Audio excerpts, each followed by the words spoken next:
you also end up with baby angels as well. Oh my god, the baby angels are so creepy. Oh my goodness. They're even worse than the full-grown ones. They just look creepy as all get out. God. Oh my god. Yeah, you need to Google these things. They're creepy all good reasons. They're so wrong. So I'm afraid to Google search baby angels.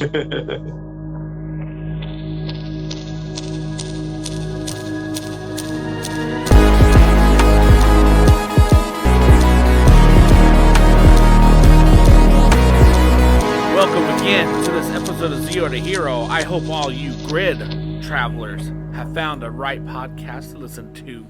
Welcome to another episode of Zero to Hero. I'm Billy, and I'm always joined by my brother, the only man that I know that I can't insult because the universe has already done it that way for how he looks. This is how you die tonight! What was that? So, Jim, tonight's gonna be a fun episode because we're going off the beaten path. We're gonna go down a path of Doctor Who tonight. I feel like this is a far more beaten path. Yeah, and what only proper way to go down Doctor Who with than our own resident nurse, the man, the myth, the man that puts on the spandex, and then it's not spandex. You know, we are joined with Mark once again, the residing Doctor Who nurse, connoisseur. Indeed. Yeah. No, it's a sommelier, not a connoisseur, sommelier. Also not I think nurse, he used both of them in the context. Oh, so Mark, how's it going? Because my God, we know it's like 2 a.m. over there. We're nearly 3. Oh man, Jesus. we ruined it. We ruined it. Nah, dang it. So, Mark, how's it going over there? Yeah, it's all good. All good as usual. I'm kind of jealous because we didn't synchronize our shirt wearing because I have a Spider-Man shirt too. I'm wearing them. I miss sports. I was wearing a Batman shirt earlier. Yeah, Jim, no one cares. No. Probably should have put one of my Doctor Who ones on, but hey. Hey, there you go. No one can see me. Hey, so Mark, your Doctor Who cosplay, is it like original character, or you like kind of go off of one of the previous Doctors? Wait. Before you answer that, I need to know. I must state this. Billy doesn't know anything about Doctor Who, so there's going to be a lot of weird questions going to be asked tonight. Keep going, Mark. Well, no, the idea is that my Doctor Who he's a much older one, so he's beyond what you see on the show. Oh. It's the idea behind it. Well, interesting as that. I've been toying with a few names for him, but yeah. Okay. Doctor? I'll just go with that. I was thinking maybe the Infinite Doctor, or I don't know. Ooh. Well, like, I feel like the Doctor wouldn't do anything like Infinite Doctor. I think he would just like do a play on it. Like, I'm the old Doctor. What? Yeah. Who are you again? I'm ancient. Well, he was saying that in the 11th Doctor anyways. I'm ancient. I'm older than you ever know. Blah, blah, blah, blah, blah. I'm like, we know you're old. Calm down. we can call him Haynes. Because basically it plays on the whole joke that the Doctor doesn't know his age. Yeah. And my one just literally doesn't know how old he is, doesn't know what regeneration is. He just knows that he is very, very old. He's been plucked out of time, don't know where. It's like, exactly. I will say this. Yeah. I have lost count. About what? Everything. Everything. What time is it? I don't know anymore. Yeah. Where's the sun at? I don't know. Yeah. You know where you at? No, I should have been at old person's home. What happened? They had apple cinnamon. They had apple cinnamon tonight. They had apple cinnamon. Oh no. So, Jim, break us down of what we're going to talk about. We're going to talk to Mark, but what do we talk about? All right. So tonight we're going to do a kind of deep dive episode into one episode in particular. It's season 3 of the new series. I believe it's episode 9. It's called Blink. It's the first time we see the Weeping Angels. And it's a great episode for someone who's never seen Doctor Who before, like Billy. So, Before we get into that, I kind of would do the brief introduction of who Doctor Who is and like kind of what that is, and then we'll get to the episode, and then we'll talk a little bit more about the Weeping Angels, and then we'll talk smack about England. All right, sounds good to me. Then that's where you plug in. You'll plug in the Doctor Who, like probably 5 seconds of the intro song. The intro song is like 30 seconds minimum. But yeah, okay. You can start that, yeah.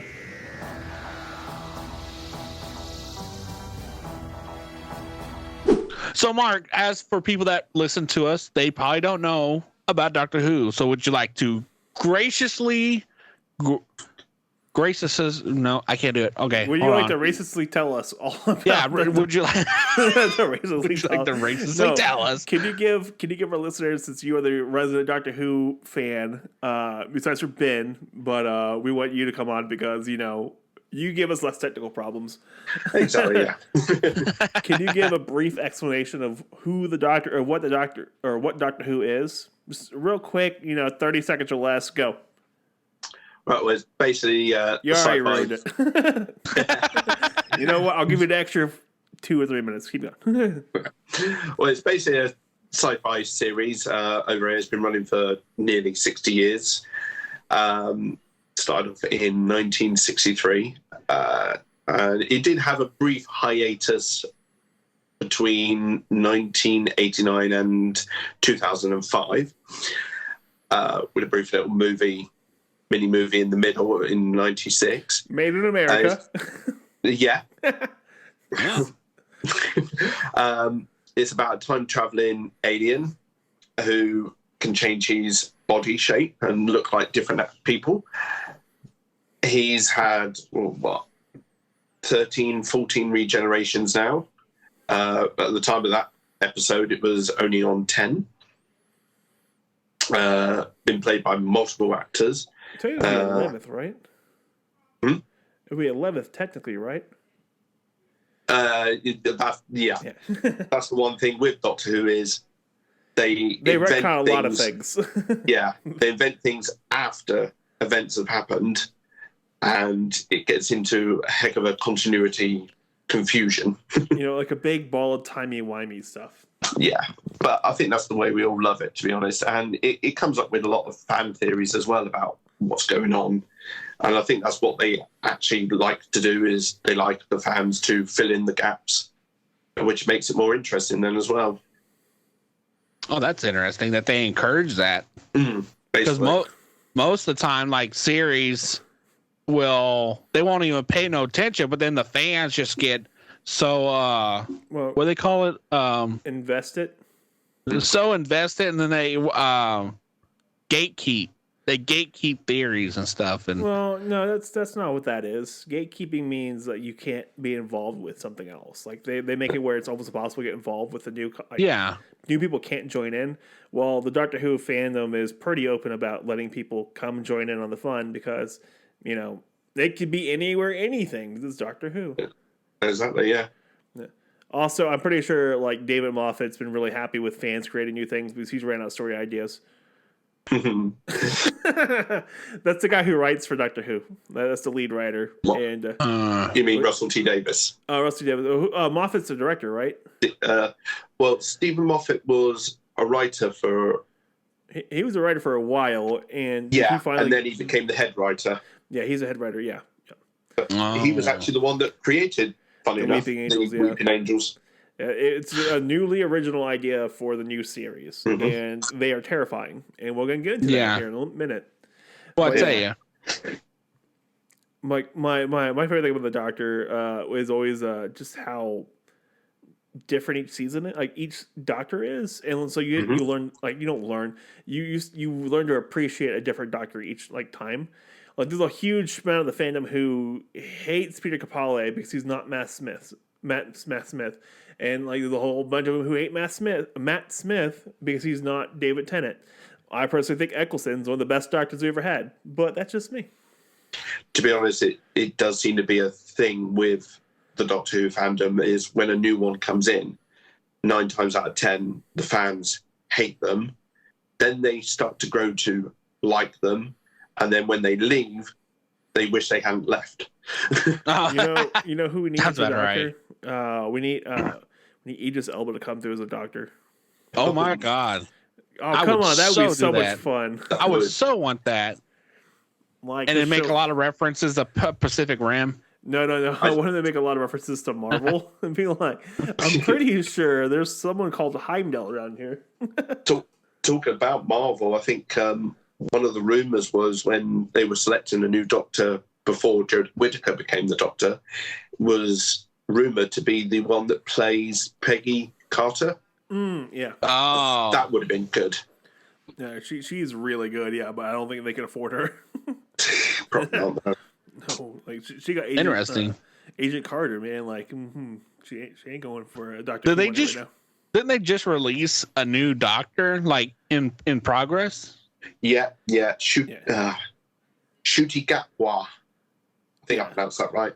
Oh, but, okay. He will be the 15th Doctor. Yeah. Okay. So, and also we had a couple of famous doctors as well, like Christopher Eccleston's one of the doctors. We had John Hurt as a doctor. Yeah, he was brilliant. Oh my God, he was great. If you haven't, go watch the 50th year anniversary episode, movie episode thing, and that is you'll see John Hurt as the doctor, and he plays a very old, worn out doctor very well. Yeah. Okay. And very sort of like, it's literally not just worn out. He's like a war-torn doctor. He's done things. He's committed atrocities, and he feels like he's not the Doctor. He renounces the name even. He literally does not consider himself the Doctor. He refuses to call himself that. Well, he's committed some atrocities, but he hasn't committed genocide yet. So no. Wow. Then you get Eccleston coming in, and Eccleston was at that time 9th Doctor, but he's technically the 10th. Comes in, and this is where I started with Eccleston, and he's such an a-hole the entire season. And then you find out about the Time War, which is when the Doctor did a genocide. He did a genocide, but he can't remember he did a genocide. So he doesn't technically do a genocide, but he thinks he did. Yeah, and he's a broken man who did some very messed up things trying to redeem himself, but he's still an a-hole about a lot of things. And so it makes sense. You go back and watch that season, you're like, oh, hey, wait. Yeah. So, I saw that in this season that I watched Blink that David Tennant's Doctor lost his memory. Oh yeah, that's what episodes. That's the family episode. The family. Oh yeah. Family of Blood. Yeah, that one. Yeah. I was watching that and I was like, this is so adapted from a novel that starred the 7th Doctor, Sylvester McCoy's Doctor. Oh, okay. No, I thought it was interesting. I liked it. It was pretty good. Interesting. Did you finish it? Yeah, I finished it all. Well, I got to the part where they ran out the building because they had hostages and stuff. Oh, no! The end is quite sort of like dark, and it shows the rage of the Time War. The rage is seething right underneath this happy-go-lucky Doctor. Like, he does it a couple times too. Like in that for David Tennant's run, he does it a couple times where he is just angry. Like you can see the rage just right underneath the surface. It's just, especially with Donna Noble. It's quite a calm rage, isn't it? It's like you don't see him boiling over, but you know. It's like that when your dad tells you he's not mad at you, he's just disappointed, and then he tells you all the reasons why he's disappointed in you while running you down with the lawnmower. I think it's not till he's sort of like second regeneration when he kind of like does kind of peak in that sort of anger, and when he's there shouting, "I can do so much." Yeah. Like, like David Tennant had a lot going for him. Like there was a lot underneath the surface, and oh man, there's moments in his tenure that was just fantastic. Okay, well, let's move on from that. Next. Reminiscing about David Tennant. Yeah, we can do that all day. Yeah. So next, I do really want to talk about this episode because this is really the first episode you've actually watched or tried to watch. But what we're going to do is we're going to take a really quick break. We'll come back, and then we'll talk about this episode. So remember, don't blink. Don't look away. Don't pause us. Please don't. In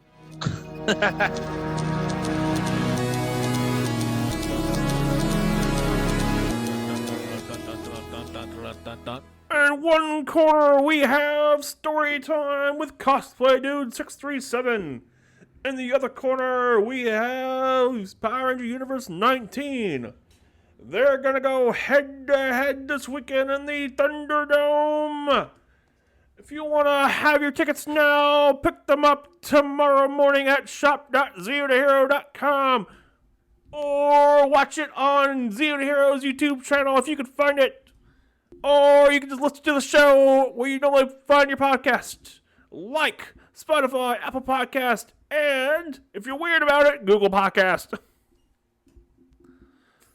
Check it out next week on your favorite platforms. Or find Willie or Cosplay Dude 637 on TikTok, Instagram, and not Facebook.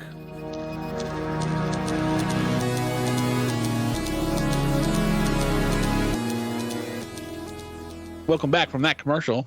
So now let us break down this episode that we saw called Blink from Doctor Who season I don't know and Doctor Who is that? Okay. You know what? That sums it up pretty much. Yeah. What Pretty season? much. I don't know. I don't know anymore. I've given up trying to figure it out.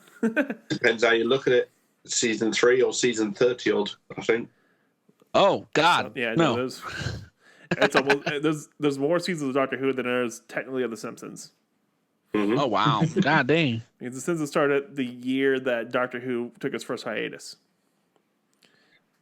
1989, right? Yeah, 89. I think it started in. I feel like saying it was like the 28th season, I think. Yeah, something like that, yeah. Back when dialects were just garbage cans. Well, Dalek design hasn't changed much over the years. They added color, come on. True. So Cyberman's changed a lot. It's actually kind of scary looking. Okay, but that's not the point. The point is we're going to talk about Blink, and we're going to talk about this great episode with these brand new villains called the Weeping Angels. Mm-hmm. Mm-hmm. So this Silent episode assassins. So this episode is very, very Doctor Light, which is a great introduction episode for anyone wanting to watch Doctor Who. It's a great place to start at because you get very little of the Doctor, so you don't get all of his mannerisms that could scare people away, but you get a little bit, the fun stuff. And if you want to us not spoil this episode, it's 10 years old. Come on. Yeah. Get it together. Let's go. Or you can jump ahead to the next commercial break. Whatever. It doesn't matter. If you want to be spoiled, go right ahead. But for someone who doesn't watch Doctor Who like me, it was like a really great one-off episode that I saw. It's a great little mystery episode, to be fair. Exactly. It's a little great mystery. And in the first 15, 20 minutes, there's like a time loop and you're just sitting there confused. And then you have to hear her read the letter to find out, holy God, I like the Nightingale, the guy is like, please tell me, am I wearing pants or no? No, you're not wearing any pants. Okay. I feel like saying that's the first time they used that joke, but it wasn't the last time. No, it was not the last time they used that joke. Yeah. But so you get this Sally Sparrow who comes in, and this lady is starting her journey to to stop the Weeping Angels, and she and her friend go to this haunted house because something's going on with this haunted house, or something's going on with it that they want to investigate because it piques her interest, right? Yep. And from a mystery style. Yeah. Scooby-Doo without the dog and the guys and and the Americanized Dan. And so they're over there, and so one of the first things that happens is her friend, what's her friend's name? Nightingale. Something Nightingale. Because you know her brother. Yeah. Yeah, but she's such a short-lived character. You don't remember the right? name. Well, you get a letter. Yeah, you get a letter. That's it. Gone. She's gone. And she can't find her. And this random dude comes in with a letter. It's like, "Are you Sally Sparrow?" And she's like, "Yeah." And she's like, "I was told they pulled a Back to the Future too." Like, here's this letter. Take this letter. Shush. Leave me alone. Take this letter and this key. It was her grandson. Her grandson. It was Nightingale's great grandson. Yeah. Yeah. She made me promise on her deathbed. Yeah. I thought she was just raving mad. Oh, wait a minute. I thought she was crazy, but here we are. And so, like her friend goes missing, and she's like trying to figure this out. And in the letter, she says, "Go to this tell my brother that I love him." Blah blah blah. You know. And so she goes and tells her brother, and so and this is the first time you actually see the doctors on this DVD because it's a bonus, it's an extra. And on these 17 movies that you find, there's only 17 DVDs that have these extras, only these 17. And it's this little rambling speech with the doctor, but it's very one-sided. And so you meet her brother, and he's like, "Oh, hey, you know, blah, blah, I don't care, whatever." And, you know, he starts explaining to her like the Easter egg, and she's like, "It doesn't bother me, whatever. I need to go figure out what's going on." Nerd, isn't he? Yeah. And so he's like, "You nerd," and like she's leaving, and his coworker's like, "Why doesn't they just go to the police?" And she's like, "I should just go to the police." Yeah. And so she goes to the police. She actually goes to the police. I'm like, "Oh, hey," she goes to the police with Doctor Who. This is weird. This isn't Power Rangers. What? Yeah. Goes to the police, and so not used for them going to the proper authorities. I know, it's weird. Normally it's a doctor just going, "Follow me to the TARDIS. I have something. Let me grab my screwdriver." "Why are you pointing that at me? It's not a weapon." No Ex Machina. Right? Oh no. And so she meets this really handsome guy who's a detective. And she gives him the, she gives him like the rundown. He's like, "Oh, blah blah," but she's like pretty. So he's like, "Oh, you're pretty. Let's okay, let's talk about this." And so she's like, she starts talking, gives him the address for this house. He's like, "Hold on," so they go down to the basement, and there's all these cars sitting there, and the police box is sitting there of all the people who've gone there who've gone missing. Tons of cars, yeah. Like dozens of cars in a police box, and it was like, "What was the police box doing here?" Have they all gone missing the same way too, where they get like put in a different time? Yeah. Ah, okay. Not that you get much explanation about it, but you get a little like, "Oh, hey, they're back in time." What? And so these people go missing, and they kill you nicely. They're the nicest murderers in the world, like in the universe. Yeah. They basically send you back in time. Yeah. Yeah. And die of old age. Yep. And so she leaves after like they give her an explainer about like all these people's cars, and she's like she's on her way out, gonna go try to figure out what else is going on, and the guy disappears. Oh. So the detective guy disappears, and he goes back in time, and that's where you meet the doctor, and the doctor gives this dude like the worst line possible to give this guy. He's like, "I have a message for you to tell Sally Sparrow, but it's going to be a long time before you can tell her." Yeah, like it's going to be a while to go on either. Yeah. Oh my god, that was so brutal. He's like, "Well, I'll take it." "Nope, you got to wait it out." Why didn't he just like take the TARDIS back to 1969, pick him up, and drop him off back like right after he got disappeared? What you mean? I think that's the whole sort of like paradox thing. If he took the guy back if he got the TARDIS back, picked the guy up from the time he was left, he wouldn't be able then to come to the present time to give Sally the message to then be able to get the TARDIS back. Oh, Jesus Christ. I feel like he could have just dropped him back off. I bet you... No, because he went the TARDIS back, and then... Why make him wait? That's the thing. You could like give him an extra like couple hours. Be like, hey, I'll drop you off. Like, I'm going to bring you right back to where you left from. Call her, give her this message. I can't do it myself. You can do it though. It just seems kind of ridiculous. But so he has to live out his entire life to give her this message, and he's like, you find out he's the guy who produced the DVDs. He's the guy who made all the DVDs. And so because he went into publishing, and he ended up becoming a DVD publisher. And you find out what's on about this list of DVDs, 17 DVDs. It's the only DVD Sally Sparrow owns. Imagine sitting on that as well.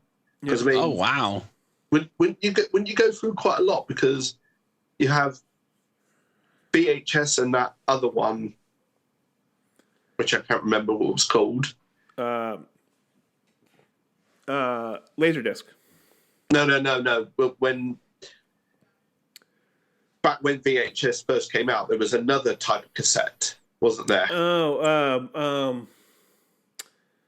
I don't want to say it's hi-fi, but it was something else. I remember the reason why it wasn't popular, which I don't think we can say on the show. Was it a chat? The reason why VHS is more popular is because of a particular type of genre that three of them. Well, it's popular over here because Blockbuster made a deal with Hollywood executives to keep making VHSs because they're cheap to make. The other one was not as cheap. Hence why over here we have VHSs because of Blockbuster. And then we had a similar thing, didn't we, later on with Blu-ray and HD DVDs, but that was because of Disney. A bit more kid-friendly, at least. You say that, but you've seen The Little Mermaid? Oh, my God. You seen anything Disney? Jesus. Oh, my God. No, that's not Disney. I was say The Incredibles. Mrs. Incredible. Hold on. Okay, but back to this show. What are you gonna say, Billy? I was gonna have Mark give a little breakdown of what the Weeping Angels were. Okay, so Mark, if you don't mind, we're about to get to the talking points of the Weeping Angels. So explain to us the Weeping Angels. So, yeah, they are basically assassins that feed on the temporal energy left from their victims that they send back in time. So that the sort of like the temporal energy that they would have produced if they lived their life. Would it be potential energy, not temporal energy? Yeah. Potential and basically their life force that they would have lived if they had existed in their current time, but they send them back in time to die of old age. But they get very creative about it as well. But their most defining thing is that they're what's called quantum locked. So when you're observing them, they look like statues. And it's not until you blink do they move. And that's what makes them so lethal, is that because they can move so fast in literally a blink of an eye and either send you back in time or potentially kill you if they need to. And not just they can send you anywhere in time too. Mm-hmm. It's not just like to the 1920s. Yeah. Anywhere, it doesn't matter. And it's such a weird way, man. Like the doctor says are the nicest killers in the universe. Yeah. But like they sent that girl, they sent her back to what, 1902? Something like that, yeah. 1920. But that was okay, so she was like, I'm in London. I was just in London, and then the guy, what was the guy calling it? He was calling it the Hux. Something or another, yeah. But he wasn't in London, so they can put you almost anywhere too, like anywhere on the planet as well. So anywhere in time and space. They essentially can put you anywhere. And the reason why they're hunting on the Doctor is because the Doctor is essentially immortal. Yeah. And so TARDIS is like a huge potential energy because essentially they're immortal. So it would feed them like they would never go hungry again. It's not just the Doctor they want. They want basically the energy source of the TARDIS, because that is because it has the ability to obviously travel through time. It's a source of immense potential and temporal energy that they could literally feed on it for ever. Yeah, but they could also potentially destroy everything with it as well. Oh wow! Yeah. So, oh man, but yeah. So we get a little deep in this episode where Sally and the Nightingale guy are going back to the place because they're trying to figure out exactly what's going on. They bring the DVDs. They start watching the DVD, and Sally starts asking questions to the DVD, and it starts responding back. And then you find out that Nightingale is writing down the questions, she's asking the DVD, the Doctor, and so everyone's trying to figure out why he sounds like he's talking to someone, but he's not, And then you find out, he's talking to her, she's asking these questions, and this is where you get this famous line of because he's trying to explain time travel to her. She's like, well, time travel is kind of everyone thinks time travel is this linear path, but it's not really. It's more like a big ball of timey-wimey stuff. Timey-wimey stuff. Yeah. And it's a great line because it really does explain time travel really, really well.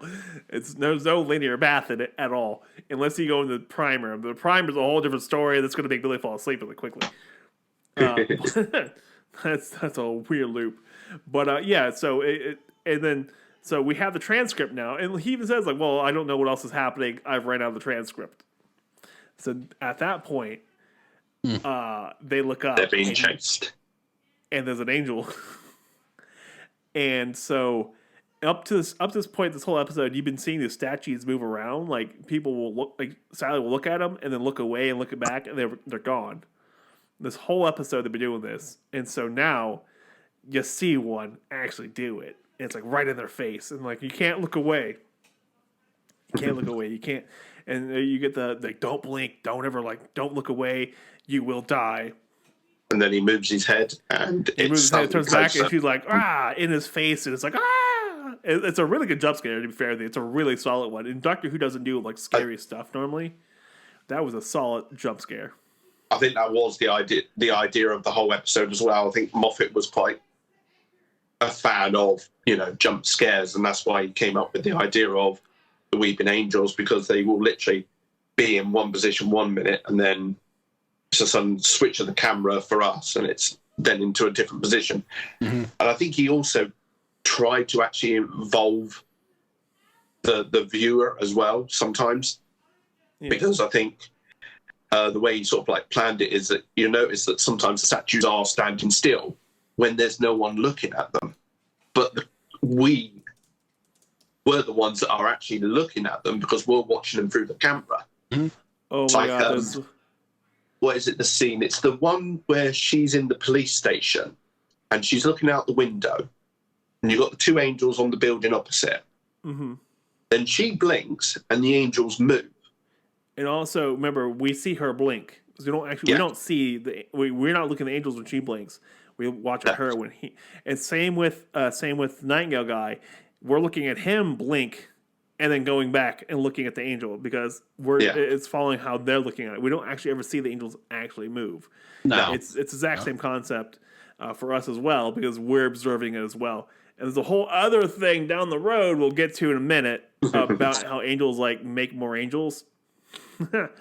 But so we get to this epic climactic scene where they're running the police box is in the basement. In the basement, and so they're running to it. They're trying to get to it, and they're trying to. There's 3 more angels there. There's 4 angels total, and so they're trying to get to it, and they're trying to unlock the TARDIS with the key they have. And the angels pointing at the light and trying to get the light to go out because if you can't see in the darkness, they can move around. And it's such a tense scene. They're trying to get into the TARDIS and the angels are right there and they barely make it in. And the TARDIS is oh hey, we see that you have one free ride. And the TARDIS leaves them there, just gone. And guess what happens? Like the angels are all standing there looking at each other, and they're permanently locked as stone forever because they're looking at each other. They can't do anything. They do that a lot as well in the future episodes. That it's the only way to defeat them is to get them to look at themselves. Mm-hmm. Yeah, it's kind of like Billy in the morning when he looks in the mirror. Exactly. I also like the theory of the TARDIS too, because it looks like a police box, but when you walk inside, it's a whole workshop. Yeah, it's a whole workshop in there. Yeah, I'll tell you that's a command center. It's essentially supposed to be like, could be to the size of a city, size of a planet. It's ginormous. Yeah, and I do like the fact that it has. So I remember there's one episode where they're talking about the TARDIS, or they're trying to do something with the TARDIS, and they're going through different like not rooms, but like different command rooms, like pilots, and they're like everyone has already been like I have all of them already ready. Like there's none that's not already ready to go. So it doesn't matter what incarnation I am. This is the room I'll walk into. Yeah, that was really cool. Yeah, and I think if it's the episode I remember, I think they're like, there's this many control rooms, and he's like, hang on, I don't remember having that many control rooms. Well, no, these are the ones you're gonna have. Yeah. Oh, and that was a good setup for later. And I was like, oh, that's kind of cool. And so that was a great episode. But so there's some stuff down the road with the angels, and like the angels are such a creepy I just said, like they're nice, but they're so creepy. Oh my goodness, and they look creepy as I'll get out too, like fangs and everything. Oh. And like, well, you do actually know how they did it because I've spoken to this about already. But obviously, the thing about the angels was they weren't props; they were actually actresses in full makeup. Yeah, they had to apparently about 4 hours worth of makeup, and then they come onto the set, and all they've got to do is stand still, not breathe, and literally just seconds. Yeah, stand there doing nothing. That's a waste of talent. Like, you know what? We're gonna. It's got to be. You guys super talented. It's a brilliant way they've done it. It's super good.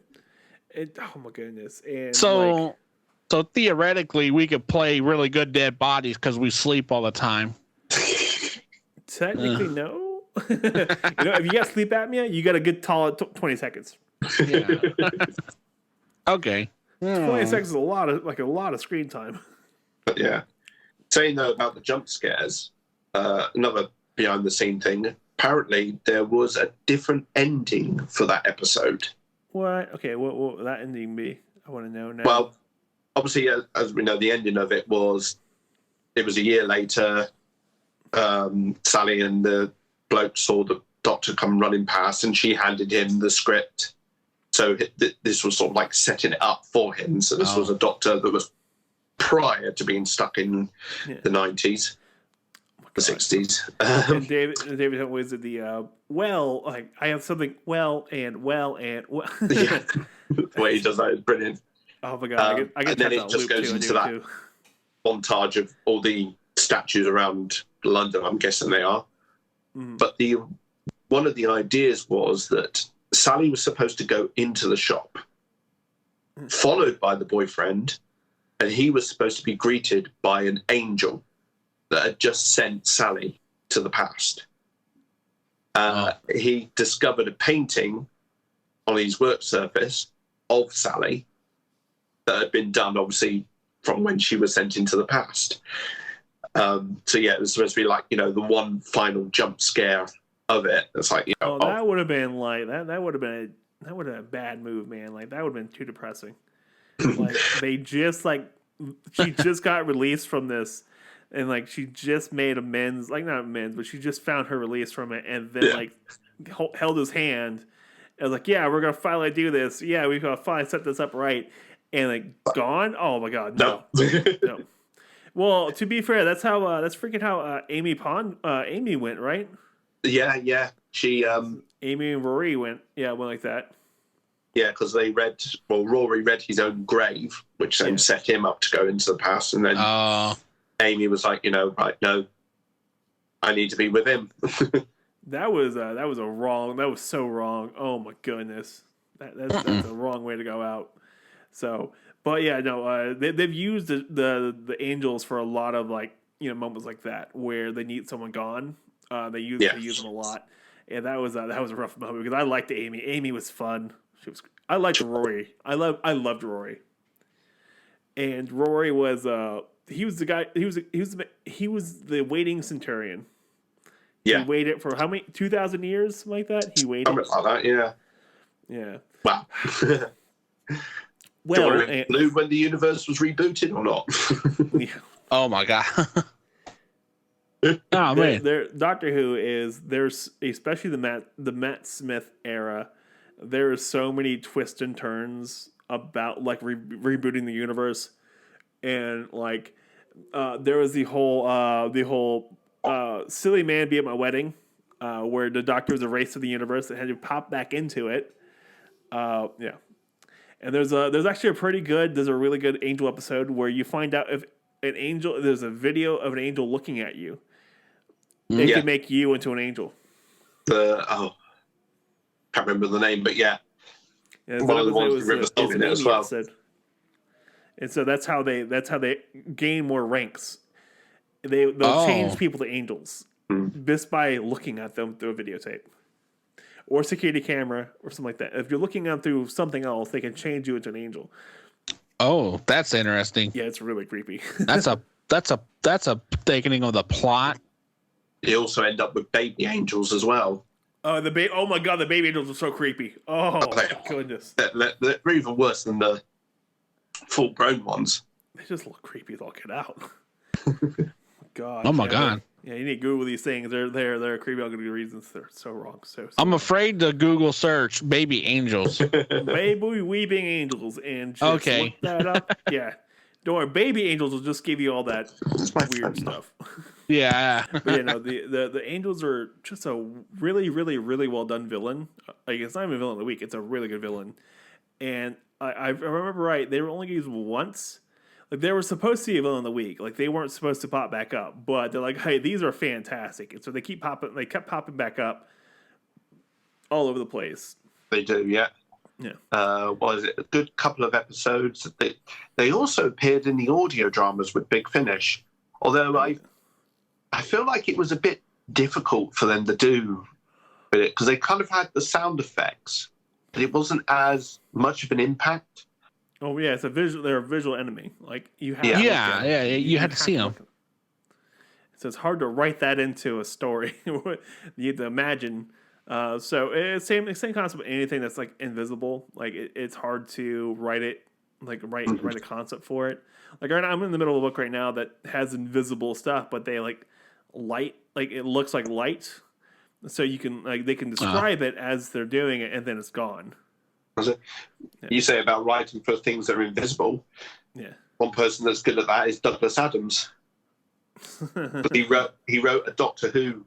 He wrote several Doctor Who's actually, but he did actually write a Doctor Who episode that involved an invisible spaceship. Oh. But it was unfortunately the incomplete episode. Okay, so it's an audio drama, right? No, it was a television episode. Well, then, yeah, it's completely reasonable. If it's a visual thing, visual invisibility is completely reasonable. And in writing and audio only, it's really hard to describe an invisible object.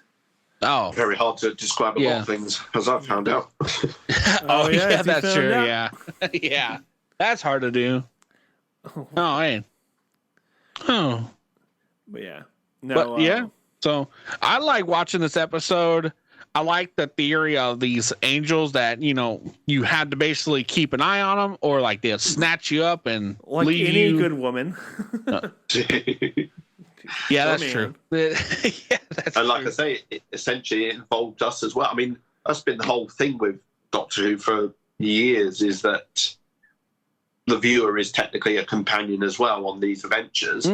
That will make this a lot of episode sense. Really heavily involved us as well because we had to keep an eye on the angels as well. Yeah, I noticed throughout the episode I would have to when they were in the background, I was focusing on them more than the actual character. Yeah, Yeah, I think that was the idea. You're looking for it, like, where are they? Where are they? Yeah, that was I liked it. For someone that didn't watch Doctor Who like me, it was a nice dive into it. And then it got, like, I was telling Mark before the recording, I started watching other episodes of that season too, to kind of make because normal TV seasons I watch, they link, it builds through the episodes, but like with Doctor Who, each episode is a different adventure. Yeah. So when I started watching they have a lot of standalone episodes. That's the thing. That's one of the nice things about Doctor Who is very serialized. Like you can have specialty episodes, but they do a lot of overarching things. So like in Christopher Eccleston, Bad Wolf was the big overarching thing. David Tennant had Donna Noble. Donna Noble's whole story arc was one big overarching arc. And then you had the Pond arc. Yeah, they pretty much put sort of like, it was kind of like the end series story. So it's like you say with Eccleston's, it was the whole setup was made for that end Dalek episode. Yeah, there was little Easter eggs brought in, but they were also setting other things up as well with the whole Bad Wolf thing, and then being Torchwood as well in the next season. Torchwood and the Face of Bo. Yeah, they even laid the ground for the Master to return, because you started to hear about Howard Saxon. I think he was firstly Defense Secretary or something. So he was responsible for one thing, but you started to hear his name occasionally. Yeah. And then obviously you then had the big reveal at the end of the season that, no, Howard Saxon is actually the Master. Spoiler for a 10-year-old season. Spoilers. Yeah. No. Still holds up. No. I mean, but I think they did. I really think Billy would slightly doing it, but not as much as they did in the beginning. I think Billy would really, really like Torchwood. That is a very good series. Yeah, it's a lot of fun. Before we get into that, let's take a quick break, and then we'll chat about Torchwood, and then we'll get on out of here. Or actually, you know what? We'll talk about a couple other things. You know what? We're going to keep this going. 3-hour podcast tonight, guys. Let's do this.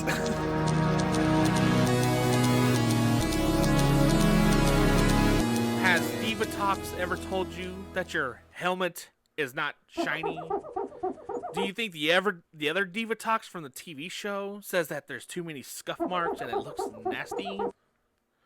Or did Dimitri ever tell you to throw it away because she likes shiny helmets instead of dull and worn down older helmets? Then this product is just for you. It's called Zalfa's Helmet Cream. Only in America only.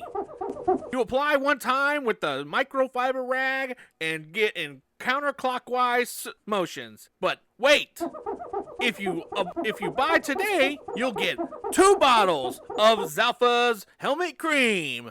Only $19.99.99. If you read the back of the bottle, it says counterclockwise. But I suggest going clockwise because the shine just brightens the paint or the whatever the substance is of the helmet. And you'll look way better than Tommy Oliver when he storms the Megazord and kicks him out. But wait, there's more. If you buy 2 bottles at $19.99.99, we'll throw in a free bottle of lens cleaner and an anti-fog window for the inside, because you heavy mouth breathers you are. If you use this product on your head, not your helmet, you might end up with male power baldness. Not designed for any kind of cosplay helmets, but for actual powered helmets. $29.99 is not including taxes and or shipping. Shipping is $45.45.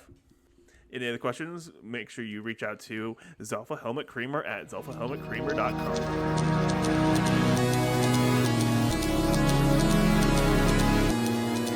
Thanks for joining us after that commercial. And listen, Jim, I will personally fly Mark, his missus, and his daughter out here, and we will find you, and we have a specific set of skills if you make this a 3-hour episode.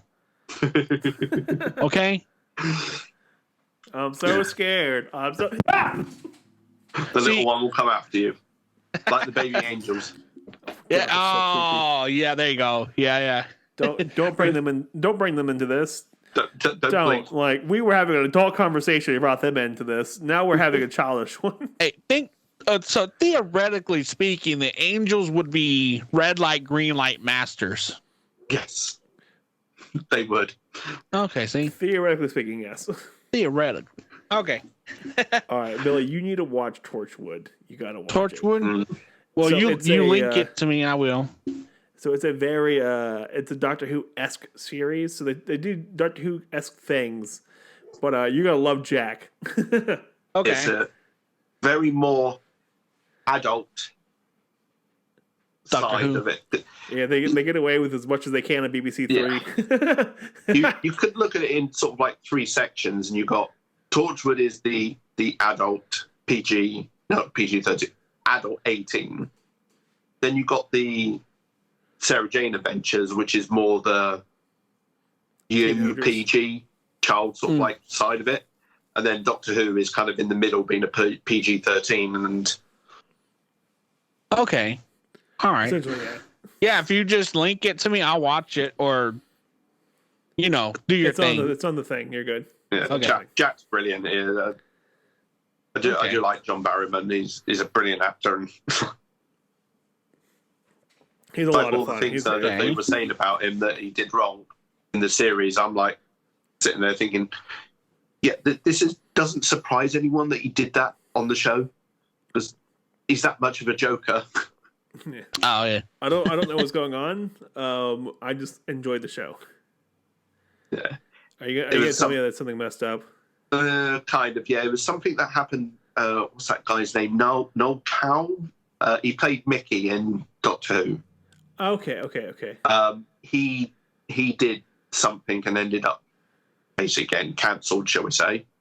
Then it turned out as well that John Barrowman was doing some silly pranks, really, but they were borderlining on Harassment.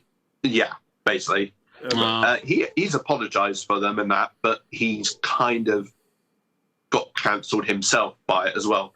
Because, for example, when this all came out, there was meant to be an audio drama episode of Torchwood that involved John Barrowman and David Tennant as the Doctor. Mm-hmm. It's never been released. Oh. It was literally struck off the schedule. Well, now you all know, don't do harassment kind of things. Yeah. Yeah. We Damn. should have been doing this since the beginning. But if anyone's watched what John Barrowman is like, you'll be like, yeah, I can totally see him doing that. Yeah. Totally see him being a jackass about things. Yeah. Yeah. It sounds about right. Oh, well. Well, at least, I don't know. We're going to go with... Zeo powers. Zeo powers. You gotta watch Torchwood. Like I'm gonna highly recommend. I'm gonna really recommend this for you, Billy. I recommend watching starting Doctor Who, and then when you get to Jack leaving Doctor Who, then you start watching Torchwood. Okay, yeah. Alongside of it, there's 4 seasons of Torchwood. Season 3 is only 5 episodes long. The rest are 12.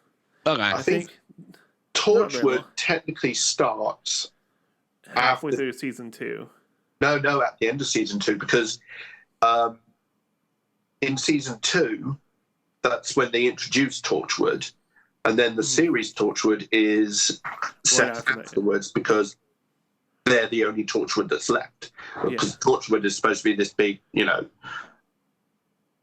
undercover government thing, but when the series Torchwood is around, they're the only Torchwood that exists now. All the others have been shut down. Okay, yeah. No, well, there's another Torchwood for a little bit for the first season, and then after that, they're all shut down. They talk about East London's Torchwood or something like that, and they're South London, I want to say, or South England or something like that. Torchwood, but yeah, watch it. It's fun. Billy, I'm gonna recommend Doctor Who to you because I know you're getting more and more into like nerdums, nerd fans, like nerdums. Yeah. That's what I'm gonna use. And I know you're getting the Kamen Rider, you're in the PR, you're starting to get a little into Gundam, but I think Doctor Who would line up really, really well with you because you don't have to watch it all the time. You just listen to it.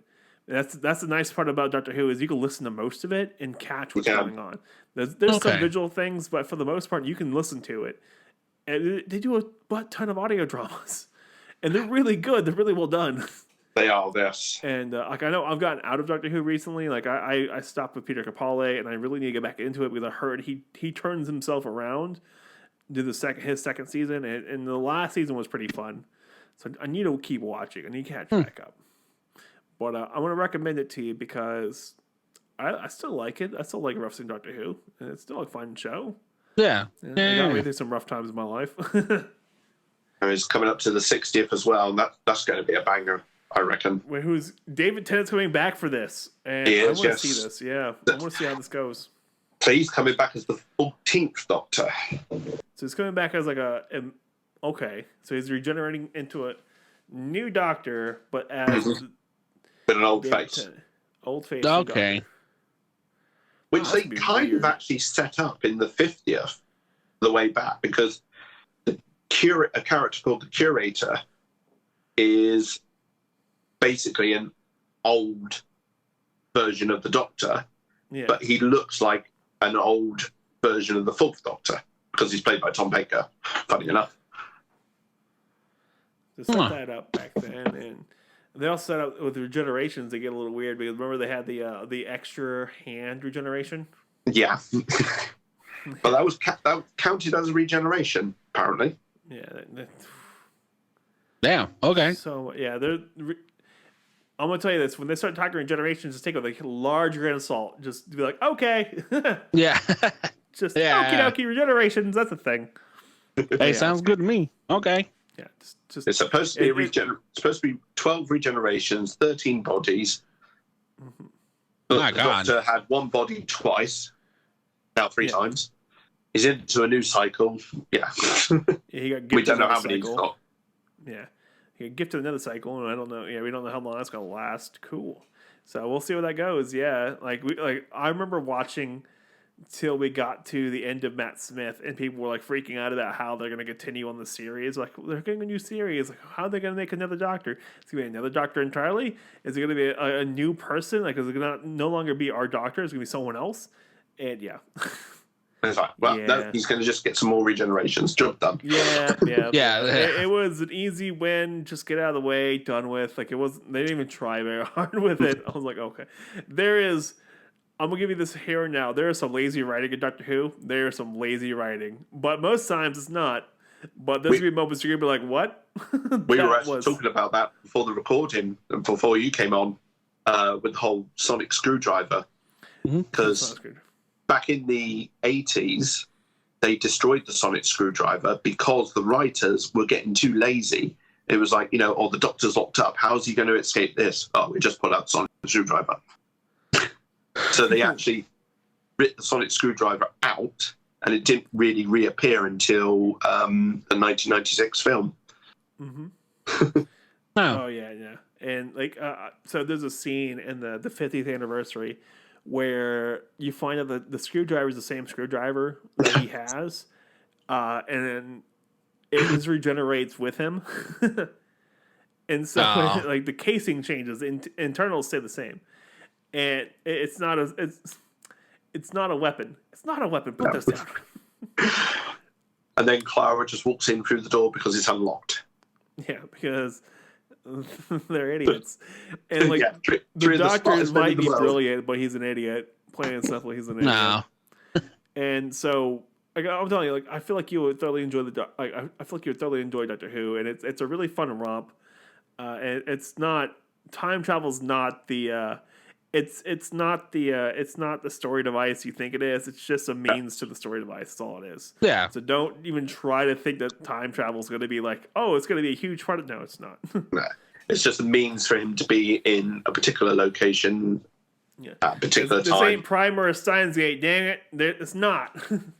Right. I mean, I think the original idea was that the whole time travel thing was supposed to be when he goes to the future, it's to teach kids about science. When he goes to the past, it's to teach kids about history. Oh, interesting. Oh, that's a good setup. Yeah, I was seeing a couple of the older episodes with the first Doctor, and they're kind of meh. Yeah. Like 1960s, man. Like, it's not great, but it was a great idea, and we're here now talking about it. We got some great Doctors out of it. Yeah. Especially when you consider what budget they had, what it was like $50 studios they were working in. Yeah, they were. It was a shoestring budget for the first couple seasons. Yeah. It's like PR. Like Power Rangers had a shoestring budget for the first 3 seasons, and we got what we got. And some of it's really cringeworthy, but dang it, here we are 30 years later having fun with it. Oh yeah. I feel like even Doctor Who might have actually been worse than what Power Rangers was because it was terrible. Yeah. apparently the studio they worked in, if they were in there for too long and the temperature of the room went up too high, it set the sprinklers off. Oh. So they're like in the middle of recording and it's pissing down on them. Yeah. There's also a huge chunk of lost episodes as well that got lost. Like there's many episodes like the first couple seasons, right, are just gone. Yeah, the BBC went through a clearance in their archives sometime in the 60s, 70s, I think it was. And yeah, they literally just threw out tons of episodes. I feel like saying there's about 90-something episodes missing. And bear in mind, this isn't like what we got now, where it's a 13-episode story arc. These are 20-minute episodes that make a full story. So, 90 of that's more than 2 seasons. I think there's like about half of the first and second Doctor's era is missing, basically. Yeah. Right. There's a couple of people who recorded some episodes, and so they're called the lost episodes. So they've been uploaded to YouTube and stuff, and you can see them, but man, they are. Yeah. They also started to animate a lot of them as well, which is cool. Aren't the scripts still around? Yes. Like audios, yeah. There's a lot of the audios for them. I think that's how they've managed to put them into animated form. The only way I would just dare watching the lost episodes is if Mark was to interpret them with interpretive dance. Yeah. I knew that dance. He's talking about a Dalek. I know. He said war. He said war. Yeah, he's at war. I know what that means. That means war. Oh my God. Right. Well, let's one more quick break, and then we'll be right back, guys.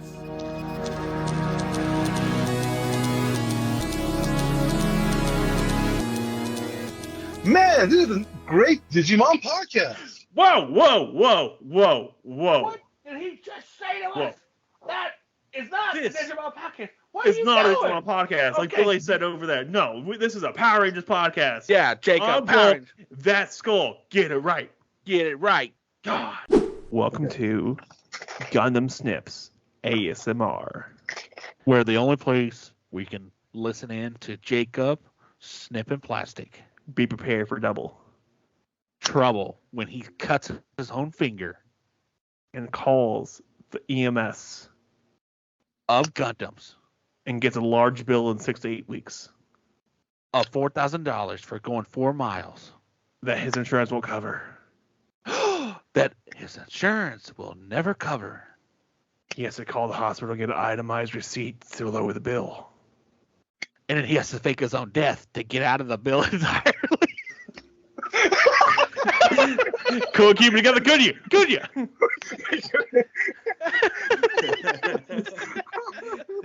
Oh my God.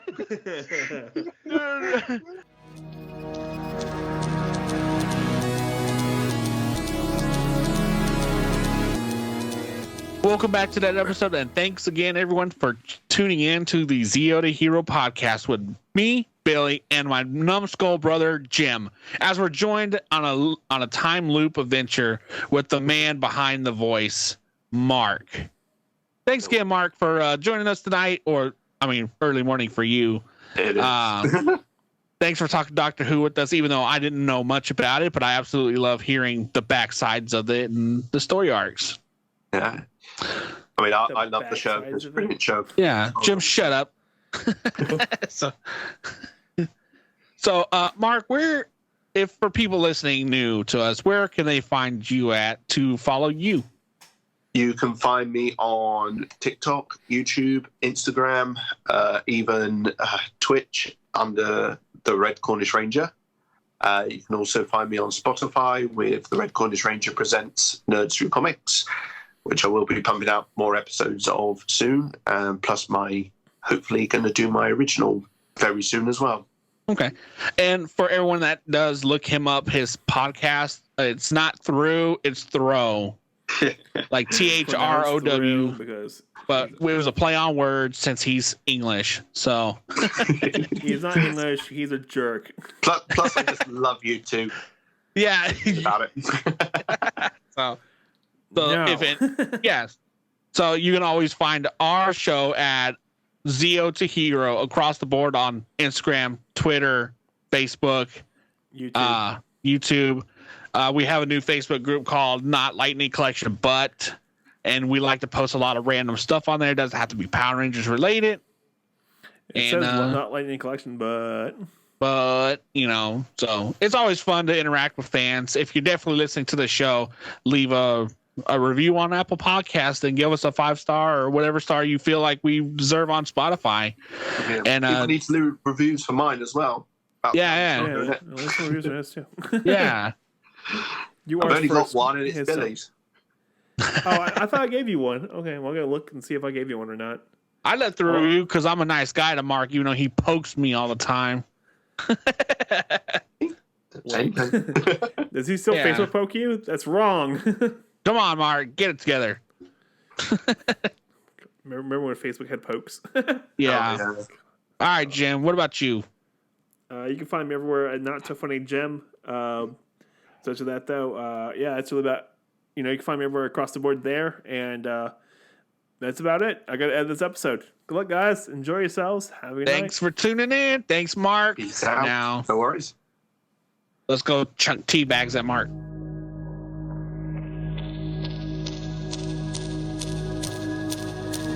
Do you want to be a hero, but you're not? Do you want to be a Jiro or a Kojiro, but you can't because you're not Japanese? Have you considered Zeo to Hero? Remember, heroes come and go. Idiots are forever. Jimbalee!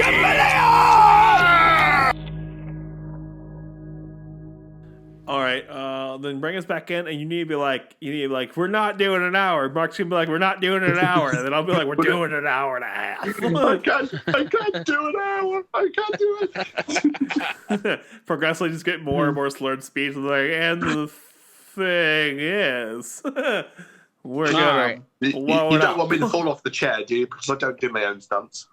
Oh God! Wait. Let's get your daughter in there. She's your stunt double, right? Yeah. She bounces more than me. All right. But bring us back in, Billy.